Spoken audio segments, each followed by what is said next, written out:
Ang intense ng mga kaganapan ngayon sa abot kamay na pangarap sapagkat magugulantang si Annalyn sa mga isisiwalat sa kanya ni Justin.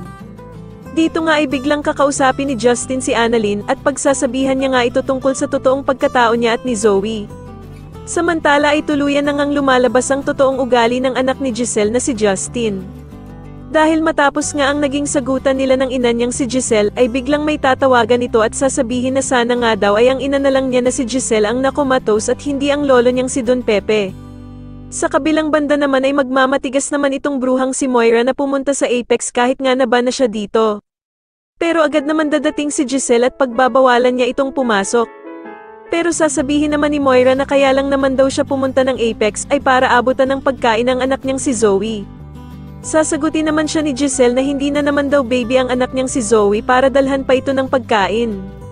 At dito nga ay manginginig ang dugo ni Giselle sa sasabihin ni Moira na palibhasa nga daw ay hindi niya ito mararamdaman at mararanasan ang pagiging ina dahil sa pinamigay daw niya ang kanyang anak nung maliit pa ito.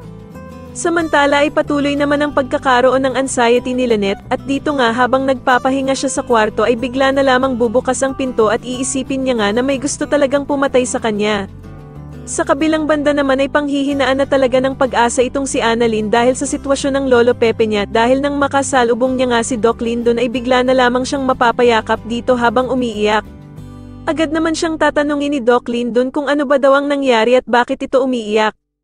Sa tingin niyo tuluyan na nga kayang namatay si Don Pepe kaya umiiyak si Annalyn at maging kakampi niya nga kaya talaga ang anak ni Giselle na si Justin, mas lalo na nga talagang nagiging exciting ang mga susunod na kaganapan kaya naman ay mas lalo pa nating abangan ang mas lalong gumigandang abot kamay na pangarap. Maraming salamat po sa inyong panonood at sana po ay ma-subscribe niyo ako. Maraming salamat po.